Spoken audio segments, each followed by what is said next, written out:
رسول اللہ مسلک اعلی حضرت زندہ باد نعرے تکبیر اللہ اکبر نعرے پتا چلتا یا رسول ہے اللہ ہمیں گھبرانے کی ضرورت نہیں ہے. وہ بہرائچ میں سیدی سالار مسعود قاضی جلوہ فرما ہے. ہمیں گھبرانے کی ضرورت نہیں ہے. وہ اجمیر میں نیا خواجہ جلوہ فرما ہے. تو اس سے پتا چلتا ہے چاہے یہ جماعت بنا کر کے ہم کو بہکائے, چاہے مسجدوں نے بہکائے, ہمارا خواجہ ہمارے ایمان کی حفاظت کرتا رہے گا. ہمارا مسعود غازی ہمارے ایمان کی حفاظت کرتا رہے گا. ہمیں ڈرنے کی ضرورت نہیں ہے. اور اولیاء کی طرف جب اپنے دل کو لگائیں گے اور اللہ کے ولیوں کی طرف جب ہم اور آپ رجوع کریں گے تو ہماری قسمتیں بدلتی ہوئی نظر آئیں گی. کیا کہتے ہیں آپ کا؟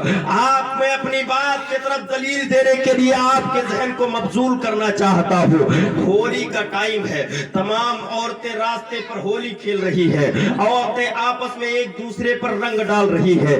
پیچھے سے میرے حضور اعلی حضرت ہم سب کے امام اہل سنت, جس نے دنیا سنیت کو جس نے بچایا ہے, جس نے ناموں سے رسالت کی بقا کے لیے اپنی پوری زندگی صرف کی ہے, اس کا دادا جس کا نام رضا علی خان ہے, وہ راستے سے جا رہے ہیں.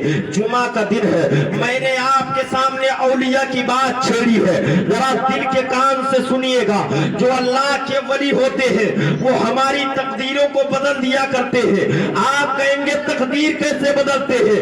علماء کی توجہ کا طالب ہوں. تقدیر تین طریقے سے ہوتی ہے. ایک تقدیر تو ایسی ہے جس کو بدلنا نہیں ہے. مثال کے طور پر موت ہے. اب موت کو کوئی نہیں بدل سکتا الا ماشاءاللہ جسے اللہ طاقت دے دے. لیکن کچھ تقدیریں ایسی ہوتی ہیں جو حوادثات کی بنیاد پر, کچھ جو ہے ذرائع کی بنیاد پر وہ تقدیریں بدل جایا کرتی ہیں.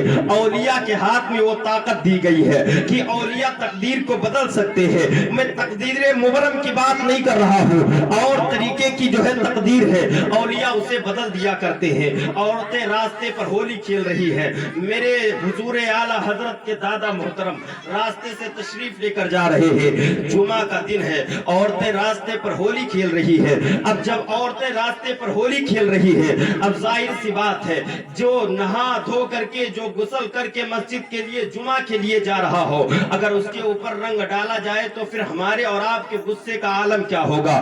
عورتیں ہولی کھیل رہی ہیں. میرے امام کے دادا کا گزر ہوا ہے. اب عورتوں نے جو ہے سرکشی کرتے ہوئے امام اہل سنت کے دادا کے کپڑوں پر جب ہولی کا رنگ ڈالا ہے تو آپ غصے میں نہیں آئے ہیں, آپ تیش میں نہیں آئے ہیں, بلکہ آپ نے خدا کی بارگاہ میں ہاتھوں کو بلند کیا ہے. اے میرے پاک پروردگار عالم, ان عورتوں نے سرکشی کرتے ہوئے مجھ پر ہولی کا رنگ ڈالا ہے. مولا تو اپنی قدرت سے ان کو اسلام کی رنگ سے رنگ دے. مولا ان کو اسلام کے رنگ میں تبدیل کر دے.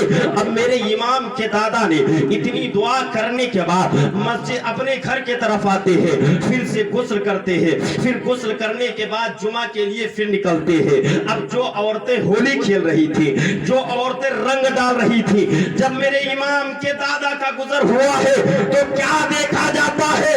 جو عورتیں کفر کے اس گندگی سے سنی تھی, میرے امام کے دادا کی دعا کی بنیاد پر انہیں ایمان کی دولت نصیب ہو چکی ہے. وہ دائرے اسلام میں شامل ہو چکی ہیں, انہوں نے اسلام کو قبول کر لیا ہے. اب آپ مجھے بتائیں